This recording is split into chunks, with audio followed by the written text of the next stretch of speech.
15 अगस्त 1972 का दिन था। भारत अपनी आजादी की रजत जयंती मना रहा था। पूरा देश स्वतंत्रता के 25 साल पूरे होने की खुशी में डूबा था। लेकिन इसी बीच महाराष्ट्र की एक मराठी साप्ताहिक पत्रिका साधना में एक आग उगलता लेख छपा, जिसने स्वतंत्रता दिवस को काला स्वतंत्रता दिवस करार दिया गया।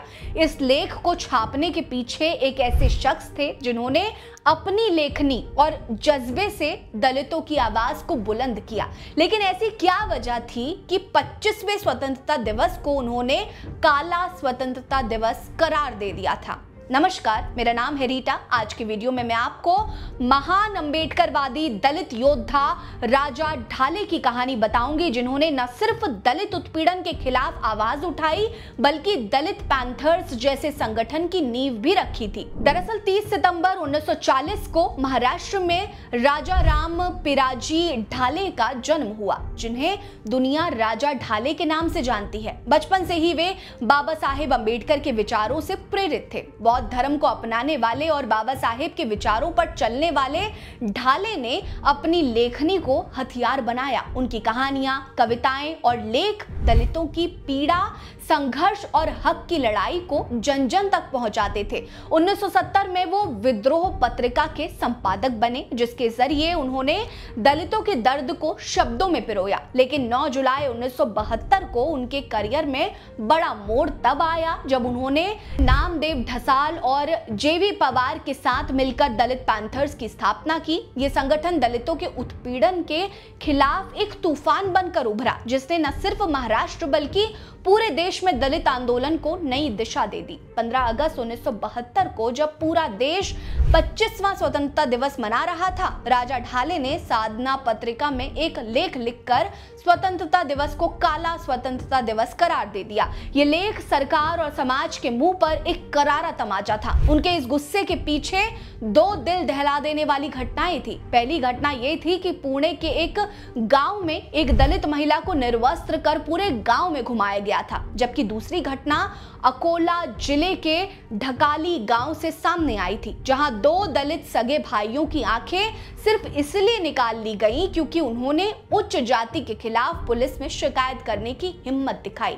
इन घटनाओं ने ढाले को झकझोर कर रख दिया। वहीं 1971 में इलाया पेरुमल समिति ने तत्कालीन प्रधानमंत्री इंदिरा गांधी को एक रिपोर्ट सौंपी थी, जिसमें खुलासा हुआ कि पिछले 10 सालों में महाराष्ट्र में दलितों के खिलाफ 11,000 से ज्यादा उत्पीड़न के मामले दर्ज हुए, जिनमें 1,177 शामिल थी। इस रिपोर्ट ने ढाले के गुस्से को और भड़का दिया था। उन्होंने लिखा कि जब दलितों के साथ ऐसी क्रूरता हो रही हो तो ये आजादी सिर्फ कागजों तक सीमित है।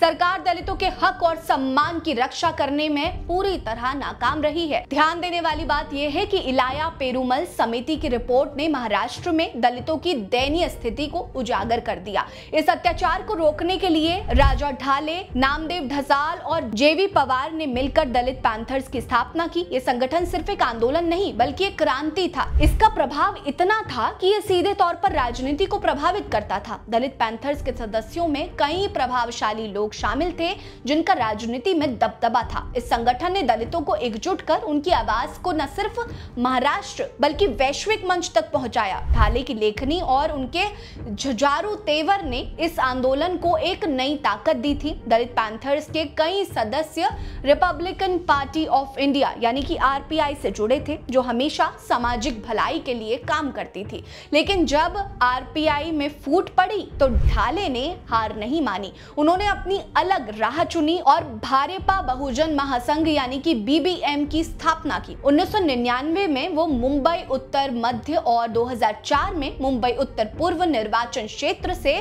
संसदीय चुनाव में उम्मीदवार बने। भले ही उनकी राजनीतिक यात्रा ज्यादा ऊंचाइयों तक ना पहुंच सकी, लेकिन दलितों के लिए उनकी आवाज हमेशा बुलंद रही। उनकी लेखनी और संगठन ने दलित समाज को नई चेतना देने का काम किया था। आपको बता दें कि 16 जुलाई 2019 को 78 साल की उम्र में राजा ढाले इस दुनिया को अलविदा कह गए, लेकिन उनकी लेखनी, उनके विचार और उनकी लड़ाई आज भी दलित समाज के दिलों में जिंदा है। उनकी कविताएं और पत्रिकाएं दलित क्रांति की मशाल बनकर जलती हैं। ढाले ने अपना पूरा जीवन दलितों के उत्थान और उनके हक की लड़ाई में समर्पित कर दिया। लेकिन ये चिंता की बात है कि सख्त कानूनों के बावजूद दलित उत्पीड़न आज भी थम नहीं रहा। ढाले का जीवन हमें सिखाता है कि अपने अधिकारों के लिए आवाज उठाना जरूरी है। राजा ढाले पर आपके क्या विचार हैं?